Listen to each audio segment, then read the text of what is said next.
who's to say that working 10 o'clock at night till 5 in the morning isn't actually a better way of doing it? So I'll tell you one of the big, huge differences, which I could never get my head around. So I remember sitting watching 6 months of work disappear in 3 days. I still pass my prison on a regular basis in the city centre. Just try things out. You never know where it's going to take you. On today's Engaging Marketeer podcast, I'm speaking to a very old, very, very old friend of mine, Graham Dobbin. Graham works at Dale Carnegie in Australia, but he used to be in the UK here with us in the Northwest in Chester. And he was essentially a business coach, helping people to grow their business. But he decided long ago that he was going to move to New York and essentially start up a franchise out there in Manhattan, which he did to great success. But the pandemic almost crushed all of that and forced him to change and let's use the word pivot his business to do things a little differently. But then he decided once again that he was going to up sticks and move everything and go across to Australia for Dale Carnegie. So I'm going to be talking to Graham today about what made him want to go to New York, what made him want to leave New York and then go to Australia, and what challenges he faced along the way and how he overcame them, and what advice he's got to other business owners or professionals who are thinking about upping sticks and going to another country to start again to launch a new business. Graham, when I last spoke to you, you were in Australia. Yeah. And before that, you were in New York. Where are you right now? I'm in Sydney, Australia. Oh, you are back in Australia? I am, yeah. I got back here at the weekends. I was in New York for a couple of weeks.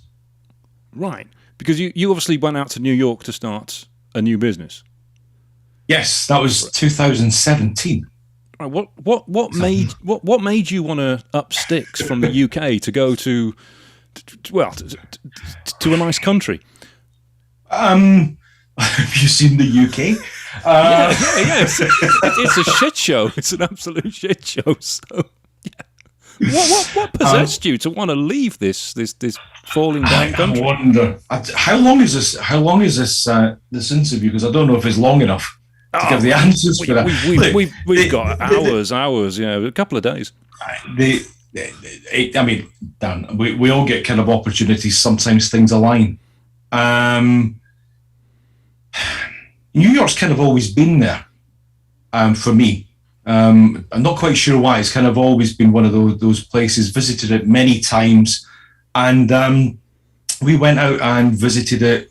We ended up doing like a 2-week vacation. I'm allowed to say vacation now because I lived in the US. Vacation. Which is kind of something that people tend not to do in New York. This was like 2016.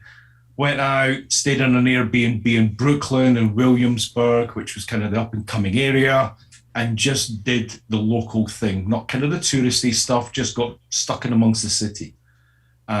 We were very lucky that we had, through BNI, I knew somebody who handed me a list of great places to go in New York, which was from a very famous actress who found all these places when she was first starting out, and we went and kind of discovered all these places. And which actress was this?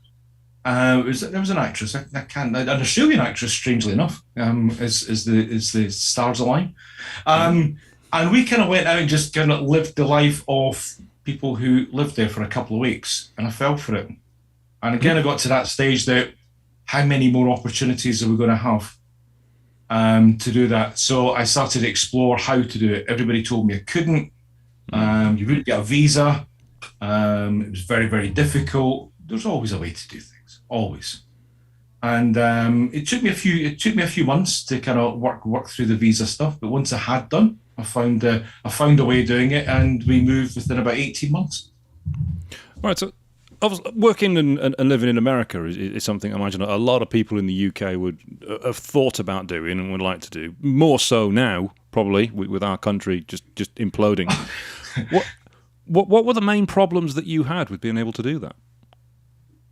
Once I got there, Or do you mean trying Well, to get across? the whole process of being allowed to work in America. What the red tape, and how did you get over it? By researching a lot, and I mean a lot of kind of every stage we were told it wouldn't happen. And I'm kind of one of these people, you know me a little bit, Dan. I'm kind of one of these people. If somebody tells me it can't happen, I'm going to look for a way. I'm not going to be belligerent about it, but certainly I'm going to really, really push that. And I think sometimes we take no as a final answer too often and too readily. And I just kept on looking at how to do it. And I remember when I finally found a way. I mean, the process was difficult. I think the hardest part was we'd sold our house, given away all our furniture, living in an apartment in Chester week to week, and we didn't have a visa. And we eventually got the visa appointment. I had to go down to London, to the American embassy, down in London, and you wait in line, and you've got your business plan there, and you stand basically, it's like at a bank teller's counter with people all around you, and stand and answer the most direct questions you will ever have. You know, I mean, it's like being on The Apprentice or something like that, where somebody's just banging questions at you to knock you off your stride for about 20 minutes, and then they say yes or no. I mean, it's as straightforward as that. Probably one of the worst experiences I've ever had. So they've got the authority to basically let you in or tell you, no, you're not doing it. Yeah, and I remember their exact words were, "I'm going to take a chance on you. I'm going to take a chance. I'm going to give you a 3-year visa and take a chance." So if this one person, basically this bank teller style in the embassy, they've got the authority to decide whether you're going to be able to start a business in America or not, how much do they know about business? That's a really good question. That person had actually been in business. We had a good discussion with her afterwards. And she had been in business. She'd been in small business support in the US. So kind of got an idea of what we were doing. I'm sure it gone through all the checks, and you know there's a lengthy process where all the paperwork needs to be there, and this is the final check on it. But they do have the ultimate authority to say yes or no. That's just kind of how it is. So went down to London not knowing we were going to come back and have to kind of resettle in the UK, or if we're going to New York. And your 3 years start from that day. So you've got 3 years to make the business work, and it starts that day. So when you got into America and you're ready to start your business, presumably you didn't have a huge number of contacts. Oh yeah, I did. I knew 3 people. Oh well, that's enough. That's enough. Yeah. I genuinely, I knew about 3 or 4 people. It's really strange, Dan. There's many people ask me about this, and logically, I would never advise anybody to do what we did. It's mental. It is absolutely it's pipe dream. Pipe dreams. Yeah. It's never gonna work, son. What are you doing? But you know what? I had a list of people who I thought I should know in the US, and it was interesting how frighteningly close it was to kind of these people being really influential and help us build a network. You know, not go networking, but genuinely build a network of people. And begin to kind of really get into the society in New York. I mean, most people, when I said we were moving abroad, thought I was going to Spain or Florida or something like that to start to kick back and get some sun, rather than going into somewhere like New York. Is that because of your age? Yeah, something like that, mate. Yeah. Thanks for pointing that out. Really kind of you. We've got a long way to go in this one. Well, yeah. Yeah. So when you got there, what was the first thing you did to build your network? I'm starting connecting with as many influential people as I could, and people who I was getting introduced to. So I used my existing network to be introduced to as many people as I could, and just try to get a lay of the land for the business over there. You hear so many different things about how New York is a city that never sleeps. Not true, it sleeps. If you can make it there, you can make it anywhere. I kind of question that. So I needed to kind of dispel the myths and just really find out what it was like. And it was interesting. It was an interesting first kind of 12, 18 months. So how did the New Yorkers react to somebody that was not just British but Scottish? Because obviously they've seen Trainspotting, and I know it's subtitled in the US. Sorry? Nearly. Nearly. Nearly. I'm not falling for that one. Well, I mean, all that came back was we were distinguished as either being, so you're not British, you're Scottish, was kind of how it was portrayed. And I think the next thing that used to be said was, at least you're not Welsh. So there was actually it's the first time I've ever been exotic in New York, because there's not actually many Scots. There's a huge Scots influence in New York, massive Scottish influence. Andrew Carnegie was kind of one of the pioneers of developing Manhattan, developing New York. He's from my hometown in Scotland. So there's a huge Scottish influence, but not many Scots, which is quite interesting. I found a really good Welsh bar. If you're ever in New York again, I'll tell you where the Welsh bar is. It's superb. I was there like 2 months ago. I know, but you didn't tell me until you'd been. So that was kind of okay. How did New Yorkers react? With suspicion. Everybody's got a side hustle. Everybody's got a story. Everybody's got this backstory of how they've managed to get there. We probably knew more non-New Yorkers than New Yorkers. How many real New Yorkers were kind of in business is, I would say, almost in the minority to people who've kind of migrated into New York, other American states and wherever, and started up business. But everybody's got a side hustle. So you need, one of the biggest things was having that consistency. Doing what you say you were going to do and do it repetitively. Just keep going, even though it was things weren't happening. Even though you weren't getting the business in, you still had to kind of turn up and still be that person, which wasn't always easy. And for about the first 18 months, it was really tough going, really, really tough going. Almost trying to reinvent it constantly, just wondering what else would happen. The other kind of myth about New York is it's full of money. It's not true. There is a lot of money in New York, and it's held by the same almost as in London or wherever by a small percentage of people. So life is really, really tough. I've never seen such hard workers as I saw in New York. You get the trains at 6 o'clock in the morning or something like that. I'm the only one in a suit or in business attire. Everybody's in there. It's all blue collar. It's all manual workers going in to do the support services.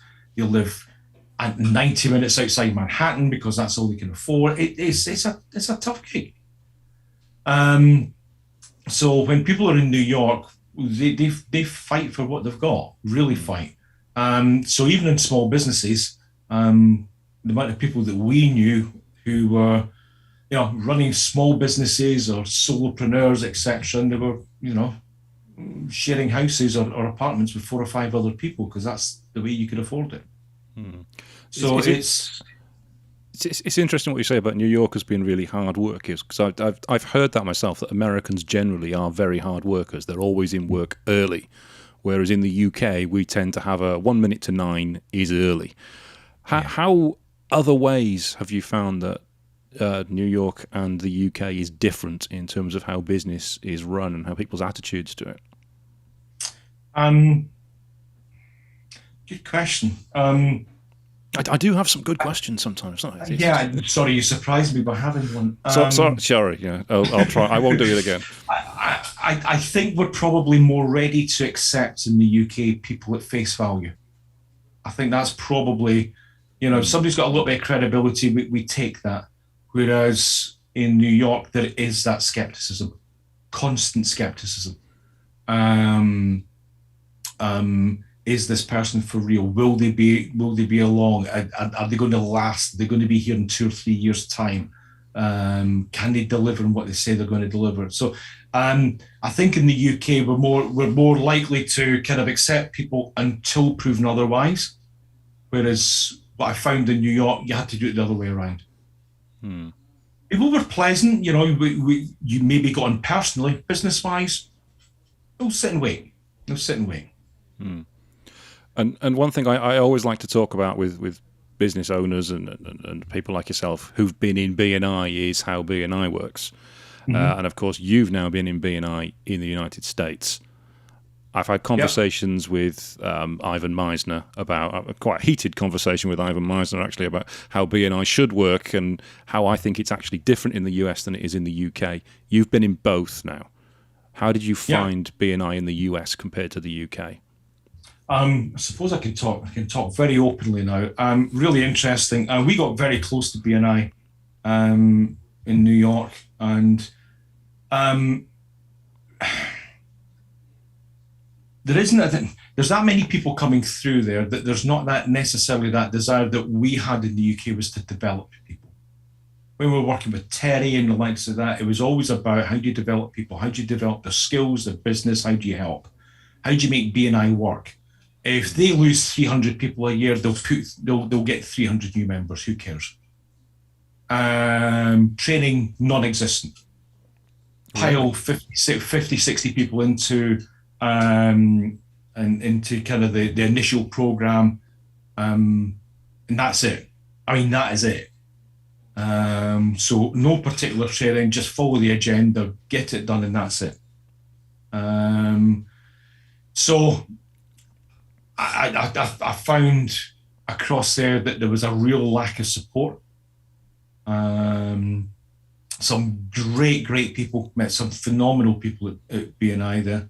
But it was just very, very process driven, not necessarily, I think, relationship driven. There was one or two chapters in Manhattan that were very kind of relationship driven, but people got on well personally. The rest, not so much. Very much protectionism as well. The people were trying to protect the seats. I'll tell you one of the big, huge differences, which I could never get my head around. More than one person representing a seat. So, for example, it was regular you would have 4, 5, or 6 real estate brokers in each chapter, and it would be real estate broker Upper East Side, real estate broker Upper West Side, real estate broker for rental, real estate broker for sale, real estate broker for Gramercy or another area. And the reality of it was they all did everything. So when it came to one-to-ones, they would only talk about, I'm the real estate broker for the Upper East Side down to, 60th, East 60th. In reality, when there were one-to-ones, they would promote everything. So I felt that kind of really undermined the whole ethos of it. Do you think that was just because they wanted to get more? Do you think that's just because they wanted to get more people in the room? Yeah, 100%. It was all about money. I heard that from the horse's mouth. It's all about money. And why would you change it when something like, again, lawyers, you would potentially have 5 or 6 lawyers in the same chapter. So in a chapter of 40 or 50, easily 15 to 20 could be between real estate and law, easily. Family lawyer, commercial lawyer, litigation, you name it, all different strands of it. But you also had mostly lawyers worked for a firm that did the other things, did conveyancing or did litigation or domestic, whatever it was. So you would have that clash. Some of them worked superbly together. Really, really well, and really looked after each other. But it kind of, to me, it undermines the basics of what that was there for. I think one of the big criticisms of the discussions, heated debates I think I had with Ivan was Ivan mentioned how he wished he'd never introduced the substitute program because it meant that people were, and he said, we're doing this in the UK, that we're doing it wrong, that we're getting other B&I members from other chapters to substitute for us. And he said, you shouldn't do that. It should be somebody who is an eligible visitor. It should be a client or a customer in an ideal world, possibly, or it should be a colleague of yours. But I argued about the sole traders, the one-man bands. How do they cope with that if they're away? They don't have clients or customers because they're all homeowners. They're not business owners. And this was a debate we were having, but I think a large part of this is because in the US, they tend to have 2 weeks holiday. Whereas in the UK, we have considerably more than that. We take a lot of holidays. I had 10 separate holidays in 2019. It's just not... Well, we aimed for that. Well, obviously, we didn't have any in 2020 because, something happened. But I don't think it's practical in B&I to have this attitude that you should only have eligible visitors as substitutes, because I don't think as a business owner it's something that you can necessarily do, certainly as a sole trader. How did you find the whole substitute thing working in B&I in the US? It was other members, or I was asked to substitute a lot. Excuse me.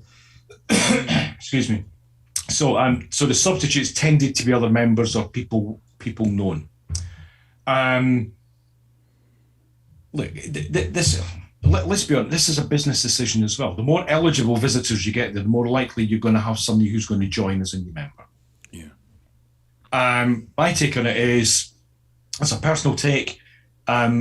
If you have got the kind of reputation, for example, that you have within B&I, that you work hard at it, you build trust, you're reliable, all these things. If you have 10 weeks off, you have 10 weeks off. People get it. It's a sign of success. Let's not knock back a sign of success. Technically in B&I don't think you're allowed any more than 3 visitors in a 6-month period. 3 substitutes. 3 substitutes in a 6-month period. That's correct. Under the letter of the law, yes. Yeah, they never enforce it. Where do you stop? I get where it is. Times have moved on. So technically, being the member of the year or top member in a region or something like that, you could technically be booted out because you've had too many substitutes and then absences. Yeah. Let's think about this. What we need to do is think about the purpose of what we're doing. The purpose of it was to build trust, to get commitment. And commitment can come in different ways. So just because you get substitutes on a more regular basis than written down does not make you a bad member. Just because, on the other side of this, just because you attend every single meeting in a year does not make you a good member. So it's kind of one of those that I think there needs to be personal. I think there needs to be some flexibility. I get why it's there. It's a personal opinion. But that doesn't show up if you're good or worthwhile or valuable to the people around you or not. Just a personal opinion. Excellent. I completely agree with that. Fantastic. No, it's got to be the first time we've ever agreed on anything. I'm sure there was something once in 2018. Somebody fell over and we both laughed, I think, or something. It was me. I remember it well. So you arrived in New York. You built your network. You went to B&I. When was it that you knew that you'd actually made a success of it, that you knew this was going to work? B&I we stopped actually going to after about 5 or 6 months. They wouldn't work with us. I think they saw us as a threat because we were beginning to train their staff, to train the members rather. Genuinely, so we actually stopped going there. It took about 15, 16 months of really hard slog with not much happening, and then it just went pop.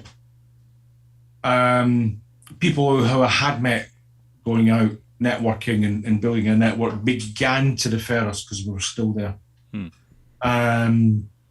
We were working very closely with WeWork, which helped. And which brand was this that you were working with? Because you had Ascentive. Ascentive, yeah. This was Ascentive, or was it your own? This was Ascentive, which was our business, Ascentive New York, which Ivan was our business partner. So it was a business with Ivan. It wasn't a franchise. We actually had a business with Ivan and with Mike Macedonia across in San Francisco area. Superb people, absolutely incredible people. We were working very closely with WeWork, who were on go through the stratosphere at the time. But interestingly, watching the Prime documentary about WeWork and how they fell, the number of people that I know who are on that documentary when WeWork began to crash is quite interesting as well. So we had a good big network. I mean, we were working with 60 of their managers across all the buildings in Manhattan. That's how we got in. So we kind of got in. It was interesting. There was a naivety, and I'll put it down to a naivety of how to network across there, because everything had been process driven. So WeWork, I think most people will probably know of WeWork. Very much community built. The first employee came through BNI. Adam, the CEO, who's made a few billion out of it, sat next to Lisa at BNI and employed her as his first community manager. They were all about kind of community, beer, bagels every Monday morning, getting it all together. And I remember sitting down the first time that we watched. They told us about this great community they had, and we watched everybody coming down for breakfast on a Monday morning. And I sat with the building manager and I said, "Where's your community?" Because everybody was coming down, collecting breakfast, speaking to each other in the line, and then going back to their office. Mm-hmm. So there's no community here. Let us try a few things and show you how we can do this. And it built a reputation, built really, really quickly. And they were, WeWork, controversial company. Especially everything that happened with the funding and where they are now. I think they've IPO'd quite recently. But the people they worked, that had the staff, phenomenal. Absolutely, such talented people. And we worked really, really closely with them. That helped kind of build our reputation, build our brand. And how was Ascentive helping businesses? What did you do to actually help? A large part of it was building networks. So rather than going networking, how do we make the most out of who we know? Most people kind of go out and chase new business all the time, rather than look to how they can connect with each other and actually help each other within their own networks and find the kind of business they want, but also the people that they want to work with. And that morph, we were running network groups ourselves. And Rebecca was running She Connects, built a super women's network in New York, which again was really underserved, surprisingly, really underserved. And what we were doing, we did small business advice, did a lot of training, ended up doing leadership development training, and building networks. So there was kind of a whole load around professional development and business building. Just to put it in kind of a nutshell. In a nutshell. And what would you say was the biggest success that you had while you were there in New York? I think working with WeWork was probably the bit. I mean, we took over their women's network. We ran it for them and ended up trademarking the brand. So that was one of them. The other thing I also did was, I worked with Dale Carnegie. Connected with the guys across there with no real plan of working too closely with Carnegie. I'd worked with Carnegie in the UK, but ended up working much more closely with them and lucky enough to kind of travel all over the US, helping with leadership development programs. So did a lot on the West Coast as well. And that kind of came through again through a friend of a friend who introduced me to somebody who said, "Look, just get together and you're two good people, get into a room and see what happens." So that was kind of part of the business as well. Yeah, and after you'd made a success of New York, you thought, "Well, I've gone to another country and I've started a business and it's working. I'm just going to do it all again." And you decided to go to Australia. It wasn't quite. I mean, I would still never say we made a huge success in New York. I mean, it was going up, and we did really. I genuinely think we did incredibly well, and then something happened. And in March 2020, the world changed for everybody. In New York, it was severe. So I remember sitting watching 6 months of work disappear in 3 days. Wow. I mean. And I was fully booked for about 5 or 6 months, very, very little leeway, and it went. In New York, What went into the what was that? most. What was that like?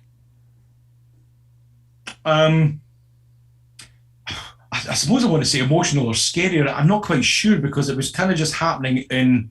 I think once you go into that, in once things like that happen, you begin to go into a little bit of survival mode of just like I'll deal with whatever's here.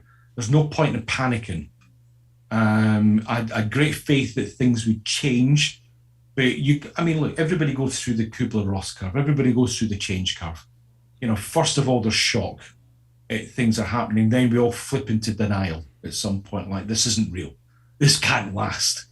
And I think the frustration part lasted kind of that little bit longer of like, what is going to happen? I kept myself busy. I mean, I was absolutely, people say, kicked back and relaxed. I was on the phone, on Zoom calls every single day. I did not stop. I started a radio show. I was building my network. I was constantly talking to people. I was doing webinars for I did all different types of professional associations on how to deal with kind of change, how to deal with the emotional part that was going on in business. I just kept on, wasn't earning any money, but just kept going, just just couldn't stop. But New York was a tough get. Look, everybody had it hard. It was just that we got hit hard and fast, and it was kind of the eye of the storm to begin with. So one of the biggest challenges was dealing with all the people saying, "How are you? What's happening?" We're watching it on the news. We're seeing what's going on, and that was probably one of the more difficult parts. So what made you? So you had this decision. All your business was basically dried up overnight. Mm-hmm. You were still keeping yourself busy, but it wasn't bringing money in. Was there a point where you thought, this is going to run out, I need to change something? Because it doesn't look like that we're going to get on top of this whole pandemic thing. No. And the reason for no was everywhere was hit. So if this wasn't going to work, what was going to work? Where else was it going to go? I mean, look, Carnegie as a business, a lot of decisions must have been tough for them to take, but one of the best decisions was within 4 weeks, we were training trainers on how to deliver online. I mean, this seems all natural now. It wasn't then. Mm-hmm. And there's been a few iterations from that, but we were ready. And I remember the moment that things kind of changed. That was about, I think it was the July time. I remember Google made an announcement. I'd been doing some work with Google in Manhattan, and beforehand, so things were really kind of getting into all these businesses. And Google made an announcement that they weren't going back to the office until the September 2020, and you could almost hear this gasp across Manhattan. It was just like everybody was waiting for something to change. That was when the moment, it was about July, and that's when the phone started to ring the next day. And I think there was kind of this realization, we need to do something now. We can't wait for it to change. So I kind of waited it out, and businesses realized that this isn't going to change quickly, so we need to do something about it, because if we don't, we're not going to have a business. So how do we deal with virtual teams? How do we deal with, I mean, we were going really early with saying you need data, find out how people are. I kept on getting in there, and you know what? Virtual teams are great. Productivity's up. And I'm like, that's a problem, guys. Can you not see that people are answering emails at 7, 8, 9, 10 o'clock at night? We've now got another issue. People aren't switching off. There's going to be burnout really soon. And that's what happened. So we were kind of constantly looking at what the trends were and how people were operating, how they were working, and just knew it couldn't last. But that Google moment when Google said, we're not going back till September, meant that people were like, okay, we've got to bridge this 3 months. How do we do it? So they began to get active. Now, of course, it went to January, then it went out, and it kept on pushing out. But that was the moment where there was no longer uncertainty. Everybody was waiting for the next month to change. We can't wait any longer. The biggest companies in the world are saying this. We need to act now. So that was the changing moment. But all I'd done is just kept ahead, was constantly reading and talking to people and saying what's happening. What was the general feeling from the people you were talking to about how it was affecting business? I mean, because I know some people went into their shell and got all morbid and their business was failing, whereas others saw it as an opportunity and massively transformed. There's a guy in our BNI, for example, that was in travel and events. Obviously, his business was gone overnight. Yeah. Absolutely stopped. He switched and went into carpet cleaning. Basically bought his equipment, leased a van, branded the whole thing up himself, and became a carpet cleaner in the space of about 2-3 weeks. Good on him. And it was incredible the way he'd done that. And he's now got a business that is thriving. He's already booked up all the way through Christmas now.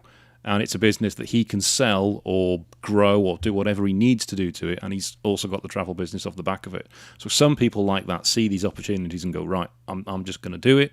Whereas others don't. How did you see businesses do that? So I mean, I love stories like that. I absolutely love to hear that people do that. It's a difficult one. With New York being such a service-based kind of economy, you know, a lot of businesses went. A lot of people moved, and what you saw was there was this mass migration out of Manhattan. That was actually probably one of the scary parts. And you noticed that every month when people's leases were coming up, they weren't in the apartment. Landlords were dumping furniture on the sidewalk. That's when you knew people had left. So people kept businesses going, but they were moving to Colorado or the West Coast or Florida or somewhere else. You know, people were buying old beat up cars and driving across the USA rather than flying.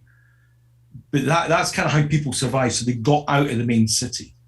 A lot of it. So most of the people I know that were you know, good businesses managed to find a way of doing it remotely, and they're not going back. There's no need to go back. So that was kind of one of the things that happened. I didn't see anybody kind of pivot their business in any great shape. But that's what happened. It was like people going in different directions and getting out and then trying slightly different things. Money was still making money during COVID. And a lot of New York is based on finance. So that probably helped. It's quite interesting. You talk about this, and before that happened, if you spoke to New Yorker, you'd see if you ever spoke about 9/11, you would see that twinge of kind of emotion. The biggest emotion I ever saw out of anybody in New York pre-COVID was about the financial crash and what it did to people and the impact it had. So I think there was kind of a resilience there that the New Yorkers and people who'd been there for a while have been through this. Again, that's a pandemic and there's a health issue, but when we talk about business issues, they were used to it. They were used to everything being kind of attacked or changing overnight, just like 9/11 did and just like the financial crash did. So I think there was a slight resilience there that, okay, we can deal with this. So I think that probably helped. All right. And as I mentioned briefly before, you are now in Australia. I am. You are. You're good at this. I know it's almost like it's a seamless wave going through, isn't it? I believe you moved to Australia during the pandemic, so you had to go into a lockdown in a hotel in Australia as a sort of a prisoner for 3 weeks. Is that correct? No, it was only two. Was it only 2 weeks? Only 2 weeks. It was only two. How did you cope with that? April 2021. I'd actually been working in Australia just before the pandemic. I'd arrived. My timing's superb. I'd arrived back in New York 4 days before lockdown. In fact, I've got to tell you this. I haven't told you this. I think I had the last face-to-face networking meeting in Manhattan. It was at Tommy Bahama's. It was on March the 13th in the morning with 20 people booked in, and I just watched people leaving, like cancelling overnight. We eventually had 10, and we had lots of food. And I remember we being told, like, we're likely to lock down. Every other network meeting that I know of cancelled. And because I had 10 people, we went ahead with it. That was March the 13th. We went into lockdown on the 16th, on the Monday. So I've been working in Australia I've been here for about a month just before the pandemic. Knew the guys out here with Dale Carnegie. Was working with them. Australia was hit us and was locked down as hard as anywhere. They didn't have the kind of numbers and the deaths and everything that was happening in New York. But certainly the business restrictions were still there. And I was doing lots of things during the night, 2, 3, 4 o'clock in the morning from New York, virtually with a team here. And then kind of there was an opportunity came up. New York was opening up. Business was getting good again. And I had a decision to make. Do I join the team here, or do I stick out in New York? And it kind of got to the stage that I needed a break. I'd been in Manhattan on my own for most of the year, and I kind of needed a break. So decided to come across to Australia. 24 people on my flight. How cool is that? Oh, wow. 24 people on my flight, and they tried to upgrade me. They said, you need business class. I went, I don't, mate. I'm going to get 4 seats to myself. I know I am. So came over, did 2 weeks in quarantine. It's fine. I probably took on too much work in that 2 weeks. So I was delivering at all different hours of the day, delivering training virtually. But I still pass my prison on a regular basis in the city centre. It's known as a Novotel now, but I can still class it as prison. So came over, and for a few weeks, it was nice, open, no restrictions, everybody good. And then we went into lockdown for 5 months. It's almost like you brought the lockdown with you. Well, and again, just have to pivot. Really, really interesting how people kind of dealt with it. So how does Australia compare to the US in terms of business and styles and ethics? I think it's more close to the UK, where again, and I'm going to be really careful here because I'm not going to talk about the US. I'm going to talk about New York because that's kind of what I know. Yeah. And I think New York's a bit of a bubble. And it may be different in different states in the US. I think Australia is very much a take people as you find them. One of the challenges I found was you talk about people in the UK turn up at 1 minute to 9 to start work. People turn up at 1 minute to 9 here to put their bags down to then go for a coffee. I mean, we're talking laid back, and that took a lot of getting used to. So there is I'm more relaxed. I was going to say slower, but it's not slower pace. It's just it's a lot more relaxed pace, and kind of people are chilled out that little bit more. Living in Sydney,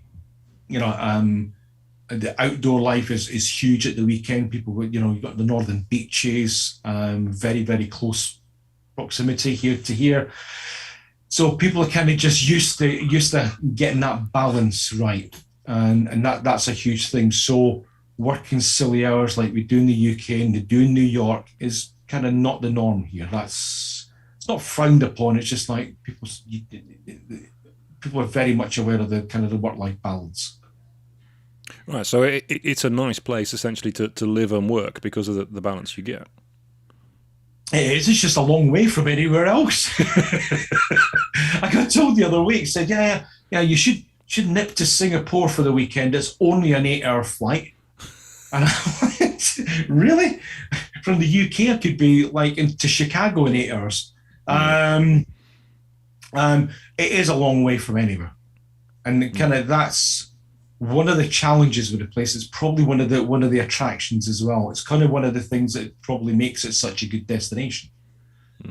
Business-wise, you can pick up a community. I've met people from, I've begun to build my network.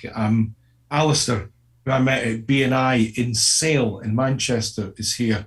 Him and I hooked up. He introduced me to a whole lot of people. So there's a big expat community here. Australian British Chamber better get that right.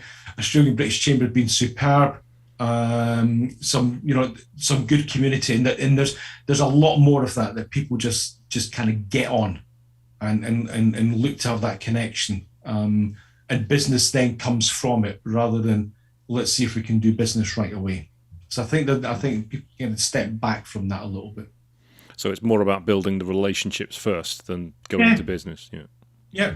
And again, I would align that more with kind of, and again, I'm not even going to talk about the UK. I'll talk about Northern England, and just kind of how relationship kind of trumps everything else. And if you've got that, that means more. Business comes from it. That's good, but just be around good people. And I think being around good people is a big thing here. And how did you manage to basically get a work visa and be allowed to go and work into Australia? I mean, look, some of the functions that I'm involved in, especially around the change management side, was vital at the time.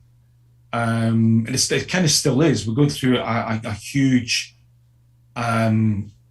change globally, as you know, within business. One of the challenges that Australia's got is there has been a clampdown on visas. There's been a restriction on travel. Australia traditionally has had a huge influx of kind of temporary workers on an annual basis. How do you make sure that businesses are still functioning when that's not there? There was a very heavy focus on industries like pharmaceuticals because it needed to happen. So I got across when we had a couple of contracts with pharmaceutical companies on how they were going to realign the business, how were they going to grow, and how were they going to kind of meet market demands. So that was a large part of the reason that I managed to get a visa. It was seen as a vital part of kind of helping the economy. And what are your plans for the future? Because obviously you still have contacts in New York. Mm-hmm. You still have business in New York, I presume, as well. A little bit, not so much now. You have you have a lot of contacts here in the UK because we still tolerate you as best we can. Sorry, what was the first one? Yeah. You're all right. So what are your plans for the future? Where do you see yourself in 5 years? No, where do you actually see your business evolving? Where do you see yourself eventually ending up? Well, now, look, I'm the director of training and sales here in Australia for Dale Carnegie. This business is growing. Just that. Got a stunning sales team here. We grew last year, even through COVID, even through the kind of business that we do. So we went through the kind of lockdown in the last financial year as well. We've got areas to develop, such as Melbourne, as well as Sydney. So my immediate future is definitely here. We've got, there's big plans. We're working, developing the business really. There's a lot of opportunity for us to develop the business, and with the way the market's going, the way the trends are, we're being extremely smart on, rather than looking at products and selling products and look, there are training companies, so we do this training product or that training course. That's not what we do. We're actively looking at what's happening in the market and adjusting constantly. That's what's really exciting. We're becoming kind of go-tos and experts on what's the workplace going to look like. One of the reasons I went to New York with the Dale Carnegie International Convention, the first one in 3 years, and also Indeed, the job portal, they had their Future Works convention as well. Of course, they're learning constantly.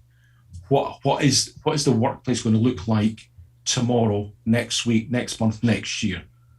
And the honest answer to it is nobody really knows, but we're getting an indication. So we are keeping at the forefront of that constantly.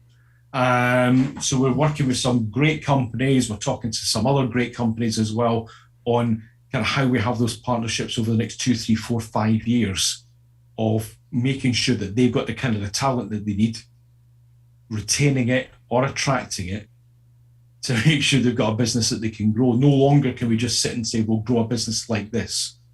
You just can't do that. If you don't have the staff, you can't do it. So it's a very, very competitive market here when it comes to staff. And you've touched on it, so I'd be remiss if I didn't ask.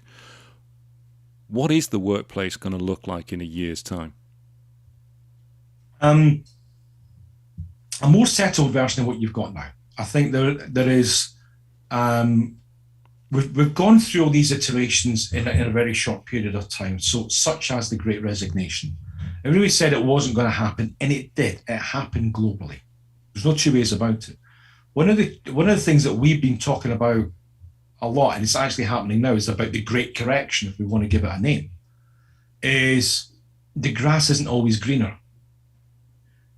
So companies have been overpaying for staff to get them. There's a real temptation to overpay now. The challenge with that is there was the reason the salary was that before is because that's what it was worth to the business. So to pay another 20, 30, 40, 50%, it isn't worth it. So they're wanting more from the employees to make up for that. The other side of it is employees think I'm going to get an extra 20, 30, 40% and get there and don't like the environment. This is not new stuff. This is stuff that's been going on forever. The salaries, all these kind of things are only a very small part of what keep people in jobs. And I think there's going to be this correction over the next year where we had it during the great financial crisis, the GFC, where people came out and became consultants and coaches and started up their own business and all that kind of stuff. I don't think we're going to see that. But what we are going to see is people taking lifestyle decisions and working for employers to really look after them. And that is not just about working from home. There is definitely a challenge here that people do not want to work in the office. Now, I know in New York, they've been managing to get people back. I don't know what it's like in the UK, Dan, but we've been managing to get people back into the office in New York. In the UK, I'm glad you raised that, actually, because I was going to follow on with that. There's a lot of businesses like ours that are going hybrid. So part in the office, part in working from home. So our guys, for example, they can work 3 days a week from home. Everybody's in on the Monday, but they can pick and choose what the other 3 days are they work from home.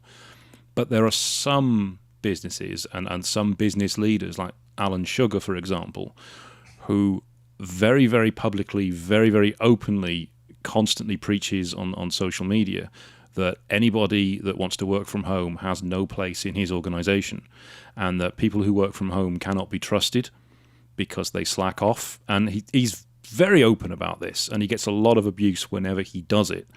But it seems to be there are occasional dinosaurs, if you will, that are not embracing this new technology, which is ironic considering Alan Sugar started by launching home computers to allow people to work from home. I was going to say, did he not just give everybody an Amstrad so they can work from home? Yeah, that's exactly what you did. So there are differences in the UK. Look, there is a chance. I'm not convinced people slack off. I think they just work in different ways. And that's what we need to. Look, I started my career, or very, very early in my career, I was in sales. And I was one of these old sales reps that kind of traveled the country, had a company car and everything. My head office was in London. I worked in Scotland. I worked remotely. I've worked remotely kind of almost forever. So there's always been the ways that we can check if we really want to. We're working with leaders at the moment. We're working with C-suites and companies about how do you deal with this, and it's about how do you allow people the flexibility to work and allow the business to keep running, because there's certain things that need to happen traditionally, say between 9 and 5. There's certain functions that we need to be able to respond to clients. We need to be seen that we're available. We need to make the adjustments. You might need to do things and some of the campaigns that you're doing or the websites or whatever that they want an instant. Apart from that, does it really matter if something's done at 3:00 in the morning? Because that's how somebody works. And my guess is we've got a couple in our business that do kind of research. They do a lot of the data behind it. And I know that they in the office, they're okay. They'll come in, but midnight they'll come to life for 4 or 5 hours, and they'll do. and it's up to us to be flexible with that and trust people. I would suggest if we don't trust people, it's because we're not engendering trust. Yes. If we're judging people by our own standards or having a distrust there, there's going to permeate right through the business. That's one. Secondly, who's to say that working 10 o'clock at night till 5 in the morning isn't actually a better way of doing it? I don't know. I don't have the answer to this. What I would say is, I think your original question was, what's it going to look like in a year's time? I think we're going to have that flexibility. I do think more people will go back to the office because, for example, here, we've got most people in the office because we create the environment. It can't just be the long gone. The people too sophisticated just have kind of these office factories. Can't have that now. Yeah, got to be considerate. If things have worked and people have been able to pick up the children from school or take that couple of hours off and go to the sports day, whatever it is, it's a little bit cliche, but you know what I mean? These things come up on a regular basis. Then let them do it. As long as there's some, it's got to be two-way. And if somebody isn't pulling the weight, then, that's why you've got procedures in place. Yeah. Whether they're working from home or whether they're working in the office. I don't think anybody's going to be more lazy working from the office, or working from home rather than the office. No, I agree with that. I think if you're in the position where nobody wants to come and work in the office, it's probably because your office isn't the kind of environment that people want to come and work in. Yeah. It's not them, it's you. Yeah. Quite frankly. And most creative thought doesn't happen when you're sat in an office in front of a computer either. Exactly. So we've got to meet people where they are. I'm kind of old school. I'm kind of one of those dinosaurs. We've got a team meeting at 9 o'clock in the morning. I want everybody there at 9. Not 2 minutes past. I want them there at 9. But apart from that, get flexibility. If you walk in at 9:30 and you're here till 6 o'clock, what's it got to do with me? As long as the work's being done, the quality of work's being done, and we're there for the important parts. Because not everything needs that collaboration. Collaboration can happen in lots of different ways. So, don't know what it'll look like, but I do think, I think it's going to be hybrid. Some people are going to have to take some tough decisions, especially when they work in cities, is that you're going to have to go into the office a few days a week. The alternative, you've got a lot of empty offices, which means a lot of people will downsize, which means there'll be a huge impact on the economy. Yeah. Our whole economy is built around, people going to a central place of work. And that's small businesses, coffee shops, all that kind of stuff. We talk about that a lot, but as soon as we start getting empty buildings, that's then going to begin to hit it. So I do think there's going to have to be that adjustment, and I think we've got a bit to play out in it. Right. Well, that was a very in-depth and well thought out answer. I think I wasn't expecting you to go into that much detail about it. Thank you for that. Sorry. And that's fine. That's fine. Don't apologise. No, we are running out of time. But I did want to say for the people listening to this that I've done the Ascentive course with you. I did that many years ago. I can't remember how long ago it was, and it was definitely one of the best things that I've done. There's things that you brought up on that Ascentive course that I still use today, that we implement within our business, and I tell other people about as well. So if anybody is thinking about Ascentive, wherever they may be in the world where that is, it is absolutely worth doing. But I think it's probably just as much you rather than Ascentive that makes that work. So if anybody is looking to work with Graham, I cannot recommend you highly enough. So for those people looking to... Don't look at me suspiciously. You're making me worried. I know. For those people looking to work with you or find out more about what you do, what is the best way they can get in touch with you? LinkedIn's always a really good way. And one of the reasons for that is there's only 3 Graham Dobbins in the world that I can find. I'm the one. I'm the one with the picture of with the pink shirt in Grand Central. So I'm really easy to find on LinkedIn. So Graham Dobbin, or the easiest email address to catch me is at graham@grahamdobbin.com. Graham@grahamdobbin.com. I will put those. Nice and easy. Well, it is lovely easy. I will pop those details below the podcast. So if this is on YouTube, it'll be in the description. If it's on Apple or Audible, it will be in the description below the podcast, so people can get in contact with you.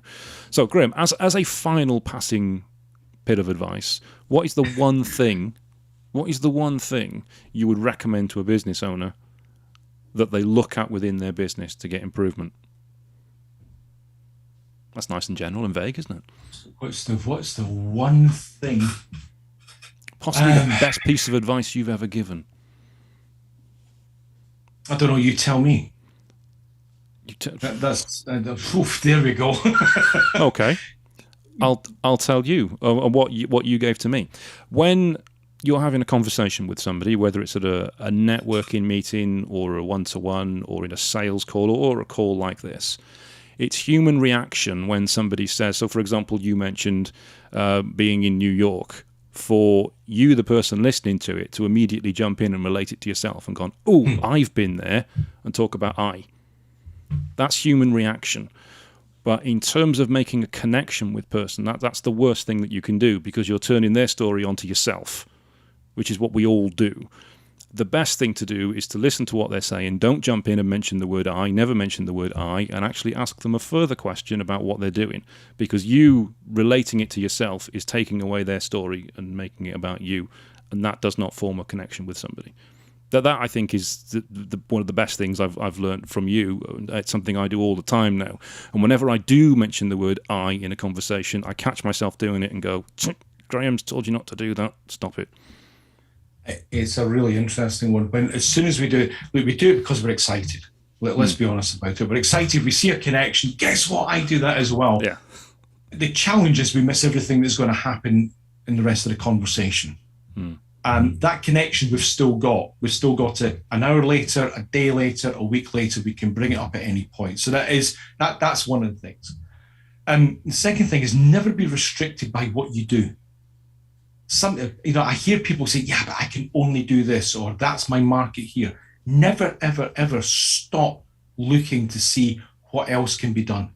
The story, I'm going to apologize because I'm going to use this. The story about somebody who was a travel and events coordinator turned into a carpet cleaner. Really? Yep. Carpet and oven. Standing. Yeah. Sorry? Carpets and ovens. Carpets and ovens, obviously.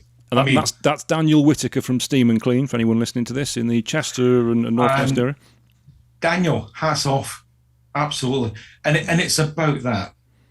We're restricted by ourselves. Don't be restricted. So hence keep on asking the questions. Keep on being curious. Keep on asking people about what you've done, why you've done it. Don't go with the norm. Everybody said I was crazy to move to New York at the age I did. I then moved to another country. And so sometimes you just got to take the chance. Sometimes you just got to step forward. The fear of what might happen is too much for people. I would say just be appropriate, but take the risks. Just try things out. You never know where it's going to take you. That's deep. That's a beautiful message to finish on. Thank you very much, Graham. I have thoroughly enjoyed this. It's been a pleasure catching up with you, as always. Thank you for inviting me on, Dan. Absolute pleasure. Good to see you.